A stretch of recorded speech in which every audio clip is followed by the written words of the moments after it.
Welcome to the Utah Street Banter Podcast. Welcome, everybody, to another episode here on the Utah Street Banter Podcast. I'm Cody. Like always, with me is Elijah. What's up, man? How are you? I'm doing good, ready to talk about some baseball. Yeah, man. So you're finally home. We're in person now, so this is fun, right? So I'm excited. Yeah, that's awesome. Did you? I guess you survived your first year. You're done. Yeah, I am done. Thankfully, 3 more left to go now. 3 more. It's like in a fly. Yeah, actually did go by pretty quickly. Did it really? It wasn't too bad. Well, that's good. That's good. Well, I guess let's get started. We're going to talk about the past week of games and kind of just go from that, and then kind of maybe some frustrations we're having with our good old Baltimore Orioles. First one we're going to start with is last Tuesday. The Orioles played the Nats, and they did not do too great, right? They lost 3-0. Corbin Burns pitch, and seems like it's a thing where we just can't hit when he pitches. Yeah, no, it seemed like that, I think, for the past 2 or 3 Corbin starts now, and it's getting kind of frustrating, and I know I'd be frustrated if I was Corbin too. I mean, you go out there, I wouldn't say it's his best start, but 6 1/3 and only giving up 3 runs is terrible. He gave up 5 hits, 3 walks, had 6 Ks, so it's a pretty solid start. Yeah. Quality start there. But our offense was non-existent. We had 3 hits over the whole game. 1 from Rutschman, 1 from Westbrook, 1 from Mullins. But here's the one thing that did stick out. We struck out 12 times on offense. I don't know if you do the math for... Was Randy Johnson pitching for the Nationals? Oh, okay. He pitched for us, though, a couple days later. Yeah. So right. Me and Cody have a joke along where I am calling Cole for the next Randy Johnson. Gotcha. As you can tell, that's what he's been doing. Yeah. But we struck out 12 times, which if you're going to do the math, that's almost half of our at-bats. You only have 27 in a game. So you can't really do much when you're striking out the helm. Yeah, for real. Wow, that's terrible. Yeah, Luckily the next game we won. Yeah, the next game, of course, we're still at the Nationals, and we decided to hit the ball, but mainly just hit the ball out of the park. We had 3 home runs, but Albert Suarez started this game. Oh, no, he didn't. Who started that game? I'm wrong. Bradish started that game. Bradish did pretty well, though. Yeah. Right? He did well. The issue was we went into extras, and that's where Suarez got the win in extras, and they won 7-6 in 12. Yeah, Bradish had a really solid start. He only gave up 1 run in 5 innings, which, again, if I had to imagine, he's not going to be going 7-8 innings anytime soon. Right. Just because trying to fully warm him back up, saying. Yeah. I don't think he had a rehab start above, high A maybe. But our bullpen was actually really solid in this game. Other than Craig Kimbrell, we'll share our frustrations a little bit later. But he gave up 2 runs with 2 outs in the 9th inning. And I knew it was bad because I saw 2 outs and Eddie Rosario came up and hit that home run. I was like, he needs to be pulled. Right now, yeah. And he didn't get pulled, and look what happened. Yeah, I think he had to face the 3 batters. That was his third. Oh, was it? Okay, I'm sorry. Yeah. That was his third batter. Yeah. And did you call Hyde? You should have just I back out the bullpen, but it was he didn't answer. Yeah, I got you. He didn't want me to be right. Yeah, exactly. But we scored more runs in extra innings than we scored in regular time. We scored 2 in the 11th, 2 in the 12th. Had a massive home run from Mountcastle off his buddy Matt Harvey, which I was watching. I don't know if you were watching the game. It was actually interesting because they were talking about how Matt Harvey, of course, used to play on the Orioles. Right. And him and Mountcastle are like best friends, basically. And counting this at bat, they have faced each other twice. Both times ended in an over. Yeah, he's getting pegged next time. Yeah. You're just pegging him. You're like, you know what, dude? Yeah, I'm not dealing with this. But we ended up scoring. Luckily, we're able to hold off some runs. Obviously, the whole reason that even though we scored 4 runs, we still had to keep playing because we kept giving up right back. But luckily, we were able to hold through. And then had a nice off day going into the Diamondback series. Yeah, I was real quick about that game is I thought that our streak was over. Yeah. You know what I mean? Like our not being swept streak. Like 2-game series shouldn't. Yeah, that shouldn't count. But I thought it was over. But yeah, then we had day off, but then we come in Friday and we were back home against the Diamondbacks. And I was a little nervous about this because the Diamondbacks have been kind of cold and we seem to warm teams up. You know what I mean? Like teams here to get hot playing against us. We had Cole Irvin on the mound, so as Elijah would say, that gave us a chance. But Cole Irvin really struggled. I mean, just The past few games he's been great, hasn't given up any runs. This game he gave up 2. I mean, I think it's time to send him back down. I'm kidding. No, but we ended up winning this game 4-2. Irvin did great. I mean, did good. Just like there's a lot to take from this game because, like I said, Irvin did do well.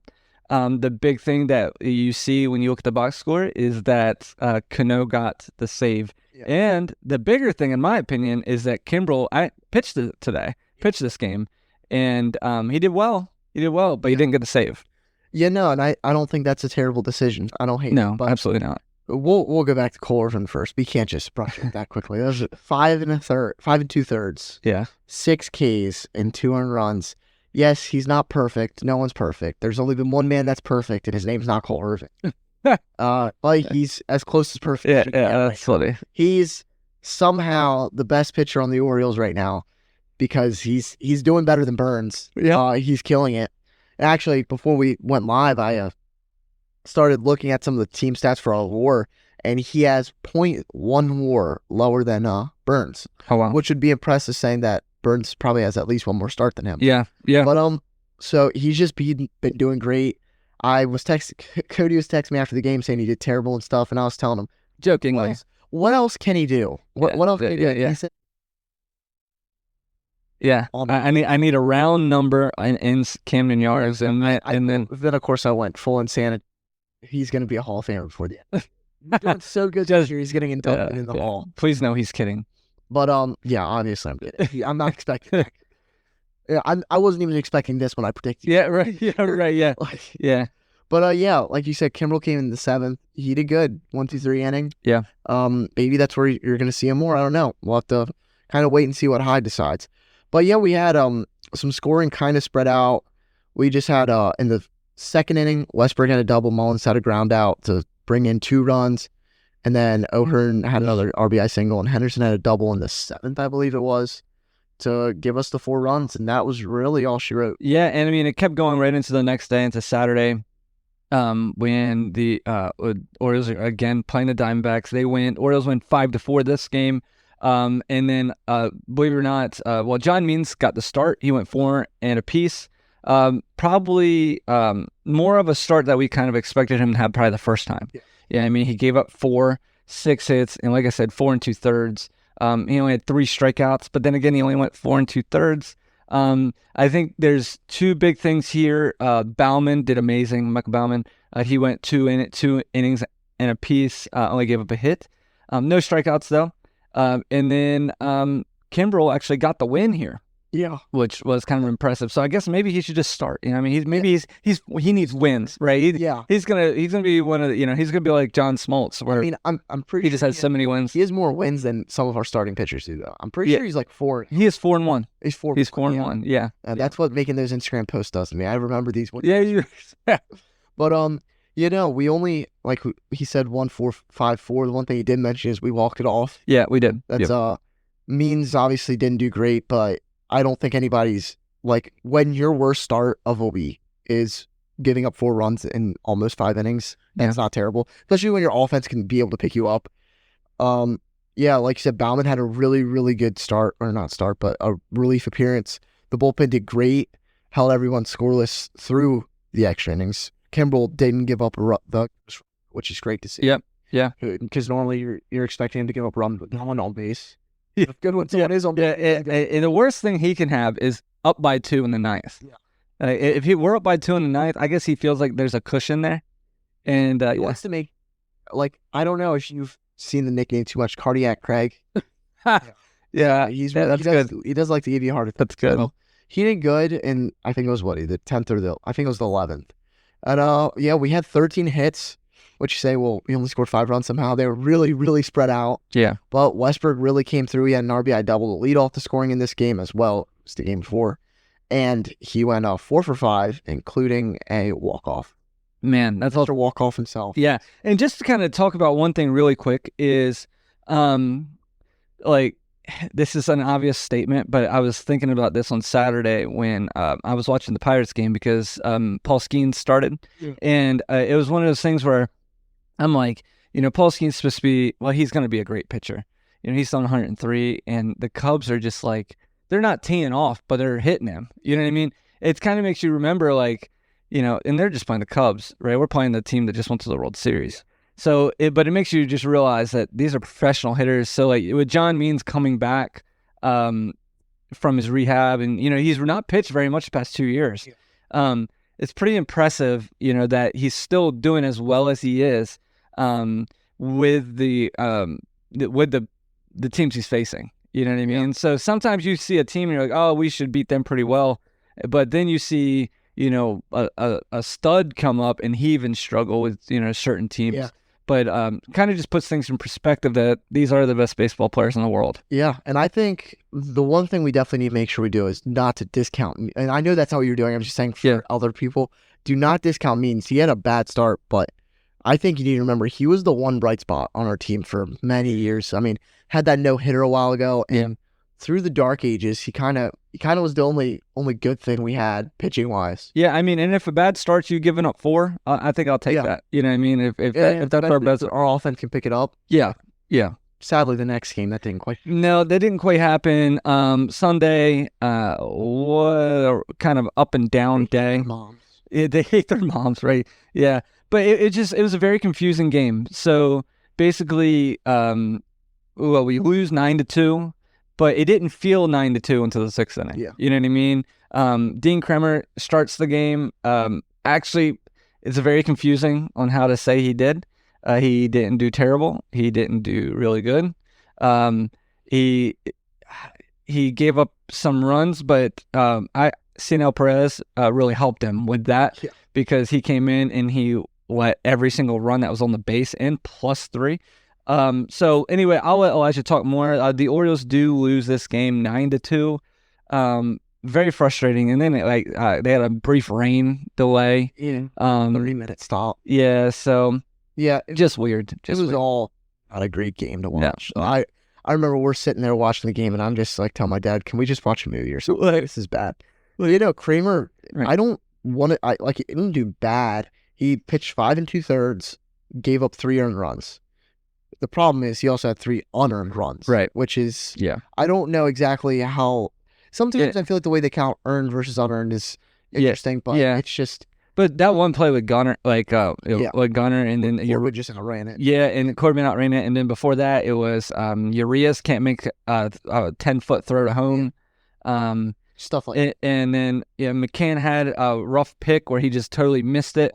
Yeah. It was just, man, I don't know. It was just a frustrating 6th inning. I mean, and that's some of the things where there's multiple things I want to take away from that. I don't like McCann catching as much as he is. Yeah. I think the reason he's playing so much is because it's the day game after a night game, trying to get badly rest. Oh, that's true. I understand that, but then there's also a lot of times where he's playing, and I feel like it's more because he's a righty than anything, and I don't like that. Yeah. Because I think there's something more valuable.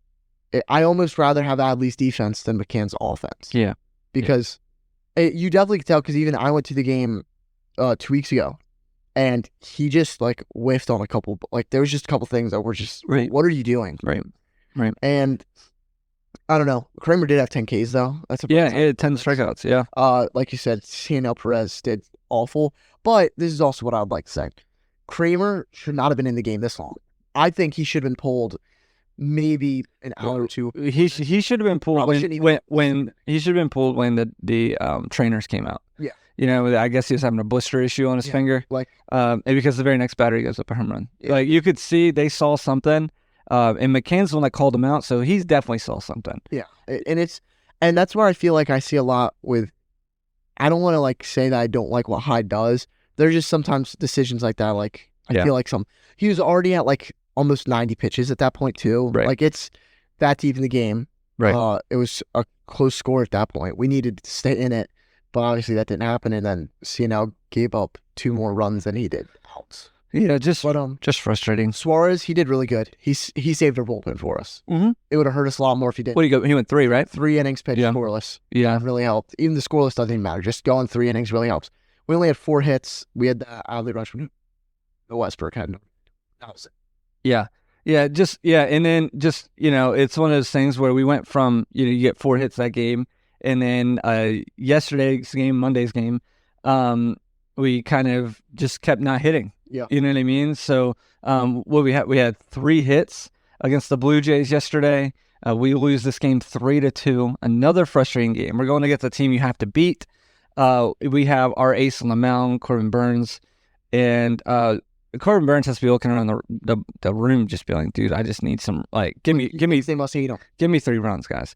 So one thing I will say is, I might get a little heat on this. So let me say it. I've learned something about Corbin Burns is don't ever expect a shutout. He'll never shut somebody out. He's going to give up at least 1 run. one or 2 runs. Yeah. You're going to get 1 or 2 runs against him. So you better hit just a few. You're not going to get crushed, right? He's going to keep you in the game. But whereas, like, let's say Irvin, I'll use him. In my opinion, he's going to be really good or really bad. He hasn't been really bad. I know. But this is just yeah. I mean, like, he's either going to give up 0 or 1 or 7. Yeah. You know what I mean? And he's not giving up the 7. I'm not saying that, but in the future. Whereas Burns, I think he's going to give up either 1 or give up 2. Yeah. That's what he's going to give up. He always makes one pitch where you're just like, dude, but do I want him on my team for the rest of his life? Yes. Yeah. You know what I mean? So, like, and that's, I think, like what you're saying, I think it's just more consistency, because you can't expect someone, he's consistent in that he's not going to give up more than 3 runs in a game. Yeah. And okay, yeah, maybe he'll have 1 shutout here or there, but that's not. I rather him give up consistently 1 or 2 runs a game than him give up 0-0-5, 0-0-5. Like, obviously, I know I love Cole Irvin, but I'd rather Corbin Burns than Cole Irvin. Yeah, game 1 of the World Series. I think a perfect example is Dean Kramer. That's pretty much what he's done this year. Yeah. Obviously, that's true. 3 runs. That's Most true. of the time, I feel like it's either a lot or nothing, run or like 6. Yeah, that's good. Yeah, you're right. I mean, yet again, look at Corbin Burns. He's like top 10 in the league in pretty much every pitching stat. There's a reason that he could win a Cy Young this year. Yeah. I mean, the impressive part about the Blue Jays this game was how they were able to just their contact rate was super high. Burns only had 2 strikeouts. The whole team only had 4. Kimbrel came in and pitched in the 7th here. So it was just, like I said, I just, in my mind, you have to win Burns starts because of what he can do. I don't know if the offense is just like, oh, we have Burns on the mound, so, we just got to hit a little bit. Yeah, they all took off except for Adley. Yeah, they keep doing it. This is the 3rd time. Yeah. I mean, luckily, it would have been a lot worse of a game if Adley wasn't playing because he was we had 3 hits, and he was 2 of them. Yeah. And both of those hits were runs. Yeah, it's just super frustrating. Yeah, it's kind of a sad day when you have 2 home runs and only 2 RBIs. Yeah. But no. And that's how I feel like it's kind of been lately. It's either the whole team is hot and everyone's doing good, or there's one guy that's doing something maybe. And that's it. So do you think, is that a lineup issue? Is that a personnel issue? What? I honestly can't say. I don't know. Yeah. I think a lot of it is that people forget baseball's such a mental game. Yeah. And if you say you're batting 8th, and if the 7 batters in front of you, if half of them struck out, the other half just looked like fools or something, like didn't get on base, I think it's kind of hard for you to beat that. Like, I mean, that's why if you have a pitcher that's really dominant for 1 or 2 times through the lineup, you're done basically for the rest of the game. And I think it's a lot mental, but it could also be personnel, because yet again, I don't like some of the lineups that are being put. Yeah, it's one of those things where, I mean, if you think about, like, say the past 2 years, 2 or 3 years. Yeah. Who's batting 3rd for you? 3rd or 4th? Probably Santander. Yeah, probably Santander. Or Malkins. Right. So, and then who's batting 1st? Probably Mullins, right? Well, Santander and Mullins are our 2 worst hitters in our 2 lowest hitters and on the team right now. Santander, though, his stats don't really show the full picture. If you look at like his past 15, I agree. It's coming up. Should have been. Yeah. I don't know why we saw Jordan Westberg batting 7th or 8th most of the time. Right, he's one of our best hitters. Right, but I guess the issue, the reason why Tony Taters is able to stay where he's at is he's batting at 212 right now. Yeah. But it seems like every other game he hits a home run. Yeah. I mean, so he's giving you that hope, but Mullins, man, is not. And I will give it to Hyde. Mullins has not been playing a lot lately. Yeah, I know. And this is where I was at. But his defense is so good. That's the problem. His defense is good. You don't really have any other center fielder. Kauser looks He worries me when You don't want in to play center field. I will say, I know me and you were talking about it. Cowser's playing center on Sunday, and he did look good. Yeah. He made some nice throws and stuff, but yeah, I don't know. Yeah, I would just say about Santander though, he does have plus stats for his batting average is really his only down stat, on base. His slug and OPS. How many home runs did he have this year? So 4? 7. Seven. Okay. Yeah. Yeah. No, he's top 10 in our team in WAR. Yeah. So like I feel like, but yet again, if Heston Kjerstad has his stats, he's not playing. Yeah. Right. That's I think it also comes down to being a veteran. Yeah. We like. Who else are we going to play? Ryan McKenna? Right. But I was at the point talking about Mullins last night when we played. Mullins came up 9th inning, runners on 1st and 3rd because Westberg, our hottest hitter, got walked. I was almost at the point where I wanted them to put Kyle Stowers in the bat, who just got. Yeah, so here's my issue with, we're going to stay on last night's game really quick, is so it's the bottom of the 10th. He's got him in on 2nd. We're down by 1 because that runner has to score every inning, right? Santander flies out, gets him over to 3rd. I think he did exactly what he was supposed to do, right? He hit to the right side. And then Colton Cowser comes out and gets called out on looking. Like, gets pitched right down the middle. Like, you can't have that. Like, you just touched the ball. He baffled the announcers. Like it was insane. Like, could not have been more down the middle. Right. Just touch the ball. Down. I like, you can't even get the 2 strikes there. Yeah. Like, you just got to, like, that was so frustrating for me. Yeah. Because you just have to want that moment. You know what I mean? And then Westbrook gets up and you're like, all right, well, we still got a chance. Yeah. And they did the smart thing and pitched around him. Yeah. I would have done the same thing. No, I would not. That's what I'm surprised they didn't just when you see Cedric on, you could put the ball on the tee. He'd strike out. That's terrible. I'm sorry. No, yeah. But really bad. But it is, and I like Cedric too. Like, I mean, I don't think right now we have a better center field option defensively. Yeah. And I think if Cowser's defense was better, Cedric would barely be playing. Yeah. That's the only problem. I don't think Cowser's one of those that can play center field, but you don't love him there. Right. So trade deadline, do you try to get a bat? You know? How can you? We have 4 hits. I understand we have 4 hits. You also got to think Jose Barrios has one of the best ERAs in the American League. Yeah. And the Blue Jays bullpen is their strength this year. This is my other, and I know you're going to say, our offense has been struggling. Well, here, I pulled these stats and I was telling you about it earlier. We're still 5th in team runs per game. We score 5 runs a game on average. Obviously, last 3 games, we've scored 3 runs on average. But on average, we're still scoring 5. That's 5th in baseball. That's not terrible. And my other thing is, what position would you trade for? Center field. Okay. Righty or right-handed. So what happens when you have Kobe Mayo come up who could play corner outfield? Yeah, but we have Heston Kjerstad and AAA. Yeah, but we don't have a center fielder. You have Kobe Mayo. If you bring him up, you can platoon Austin Hayes and Colton Cowser for center field. Yeah. I also don't think. I think that center field is one of those positions that you sacrifice offense for defense. And let's also try not to be spoiled, Cody. If we have, if we have 1 hole in our lineup out of 8 batters, if we have 8 studs and 1 Cedric Mullins, that's okay. I think. I want 10. We're gonna bat 10. We're gonna be like on travel baseball. If you want to trade, but like realistically, who would you trade for? Yeah, I don't. That's the problem. That's true. We don't have, because then you even look at it. Oh, you want an outfielder? Well, why would we trade for an outfielder when we have like 5? We do. But I just at the moment right now, I'm frustrated. But anyway, no, I know you are frustrated. But I know I was hoping that we would get a starter, but I don't know where a starter would play.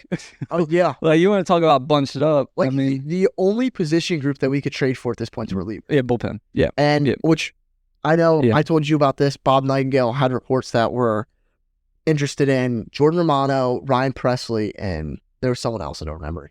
But that's a good sign, I think. Yeah, Ryan Presley, and then the Cardinals. Ryan Helsley. Yeah, right. Yeah, Helsley. Yeah. So that was the other guy.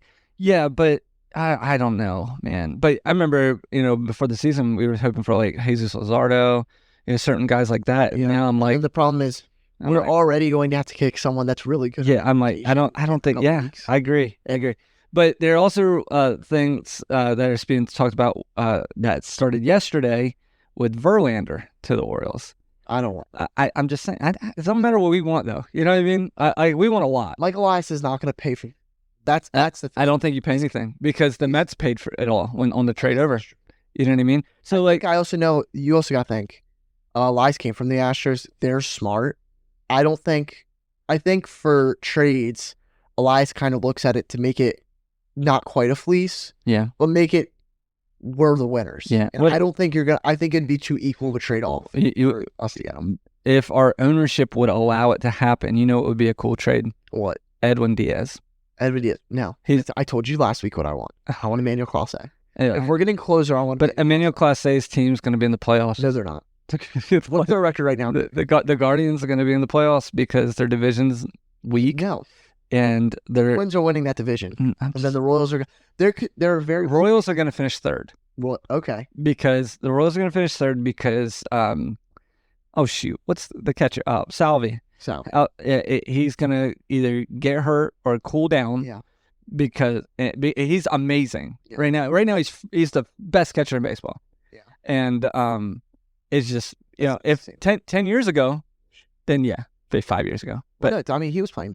Yeah, I guess 10 years ago, they won the World Series. Yeah. Oh, yeah. So, yeah, I mean, man, you think, talk about that team. They had him. They went to they beat us, yeah. They, what's his name? Hosmer was at first. We thought he was Alex Field. Oh, God. Yeah, Kane was in center. Alcides Escobar. Wow. Dacus. Yeah. Man, none of them guys are anything anymore. Wow. All of them are basically retired. Salvi's the only one. Well, that's because Salvi was one of the younger ones, I think, then. Was he? Yeah. I don't know. I mean, it's also Salvi's tools kind of still translate. He was always our button. Yeah. So we just went down a rabbit hole there. All the rules. You're welcome. No, I am mad at the rules, though, because they gave away replica AL championship rings. When we played them. Yeah. Don't you like that? And that's what I saw someone say that they want us to make it to the World Series this year, obviously, because they're an Orioles fan. But to do that, we want to go through Kansas City and New York. Yeah. So we can just prove it to Kansas City that we could beat them in the playoffs and get payback at all that. And then, obviously, to beat the Yankees would be great. Yeah. That we can do because they suck. Yeah, I don't think they suck. No, they're the worst team in baseball. Yeah. So, anyway, so that's the one question we're having with the lineup is just for the hits, trying to get on base. I understand what the stats are saying, but I also feel like we score 8 runs one game, and then for the next 2 games, we scored 2. Well, how about this? This is your same thing. Our offense is like Dean Kramer, not like Corbin Burns. Yeah. It's obviously we would rather them be able to score consistently. We score 5 runs a game on average. You would prefer we could score 5 runs every single game, but that's just not going to happen. Sadly. Yeah, I just want it to happen. I would too. I would love that. Gotta love it. You know what? The good thing is I'm pretty sure we still have the best record base in the American League. We might. I don't know. Moving on real quick.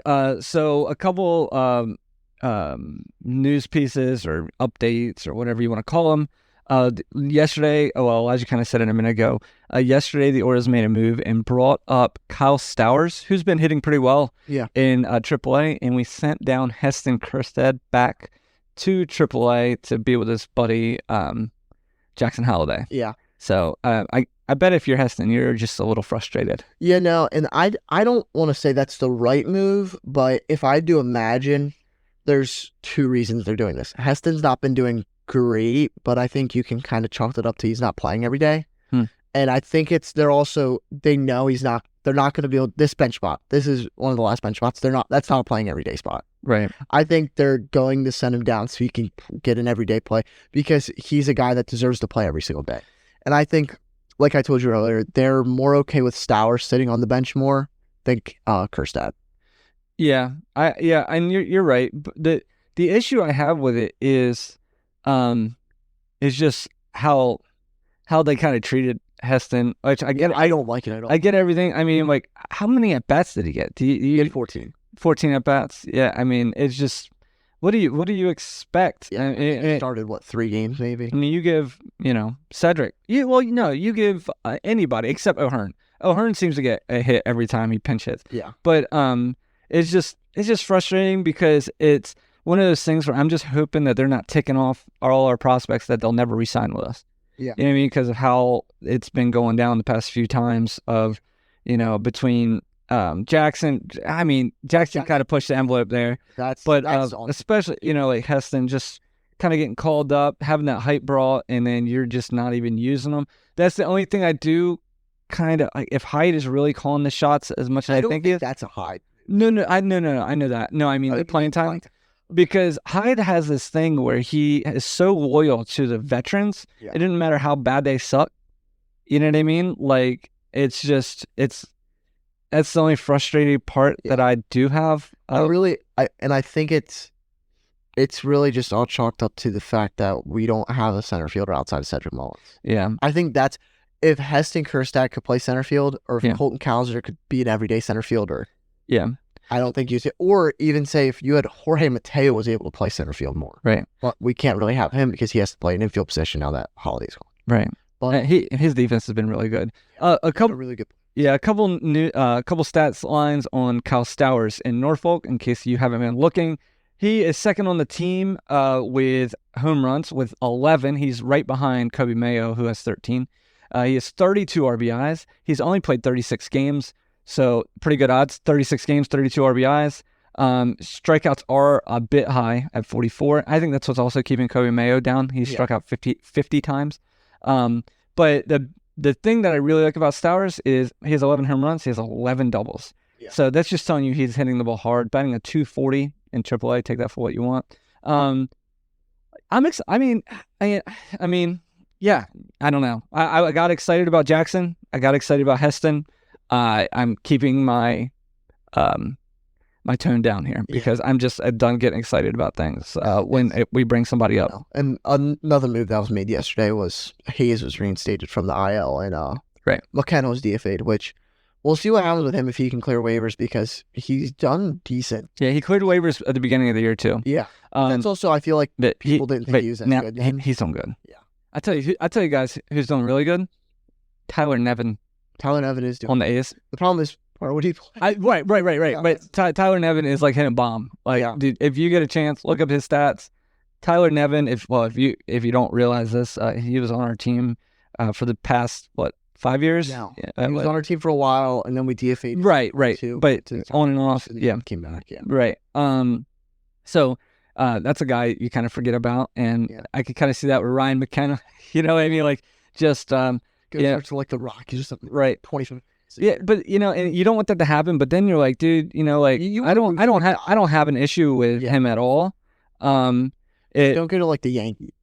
That's what you don't want. You don't want him to go in divisions. Yeah, for real, dude. Yeah, and that's what would happen to us. Yeah, right. But I think we can move on right from here to this other question that you have, and it's, is management mistreating our prospects? I think so. Yeah, I think so. I think there's a couple different players, and I understand. I'm not going to try to act like I could be a GM because I couldn't, because I would spend a lot more money than I probably should. Right. But I just think there's certain players that, like, prime example is Connor Norby. He has played more games than anybody else at AAA, any of our other top prospects. Oh, really? He's still a top prospect, top 100, and he's played more games than Holiday, Kjerstad, Cowser, Stowers, all of them combined. He has been at AAA forever, it feels like. And he's done everything he can, I think. Right. I think I think the problem is there's no starting spot for any of these players, which sucks. Yeah. But that's kind of what you hope for. You want these amazing prospects to not even be able to come and play because we have so many people doing so good. And I think kind of the thing that I know I've been saying it, and a lot of Orioles fans have been saying, is that Norby's going to get traded, but it's kind of at the point that you're hurting him and the team at this point. Yeah. Because this is what I keep looking at. For him and Mayo, we have someone on our team named Ramon Arias. He's doing nothing. Yeah, he's nothing at all. Yeah. And look, I'll make a prediction, and this isn't even a prediction. This is what I'm hoping for. Okay. I'm hoping that right now they're looking at our team, they're looking at our infield. They're saying, okay, you have Henderson. He's not going to stop playing. Westbrook's not going to stop playing. And then obviously first base, you have Mountcastle or Hearn. They're going to have to keep playing. Right. That leaves one spot at either second or third base. And that's when Mateo's been playing. And Mateo's been doing pretty well. So I don't know if they're kind of waiting for the yearly hot April, May from Mateo and then fall off and then send somebody down. Right. Because I don't know if they're waiting for that so they can actually bring up a Mayo or a Norby and they can actually play. Because you think they already, by this time last year, they had already called up Joey Ortiz for a couple series. That's true. Yeah. So it's almost, it's kind of like thing, if you don't call him up now, what are you waiting for?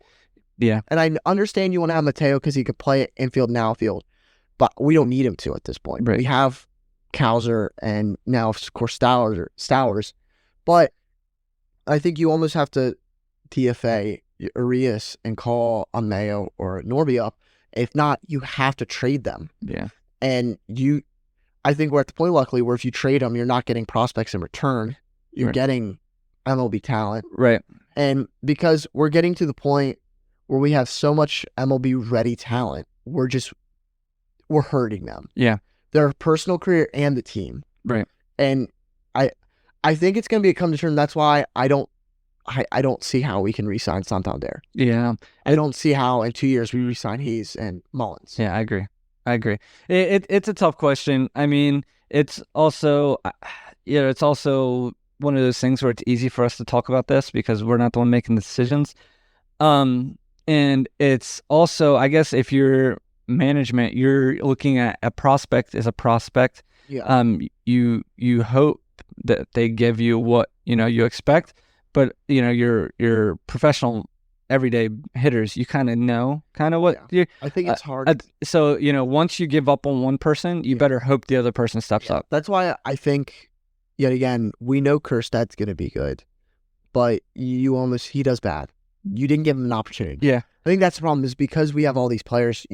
But the thing, like you say, you want to make sure before you get rid of somebody, okay, say we don't re-sign Santander, or say we trade him or something.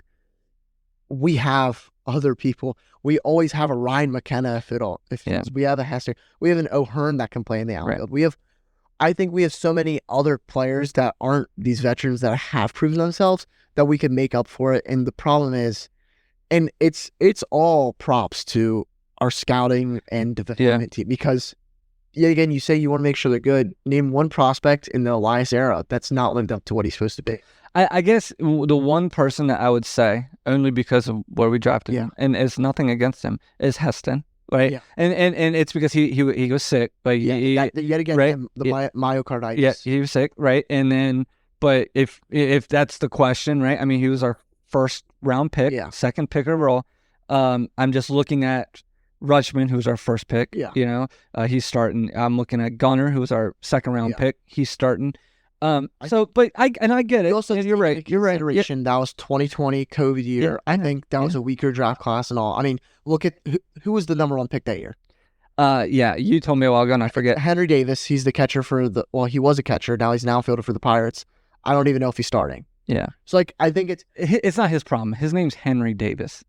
That's a rough name. But the other thing you should be splitting logs. Oh my God. Yeah, I mean, a lumberjack. Yeah. My name's Henry Davis. But and you comment on that? No.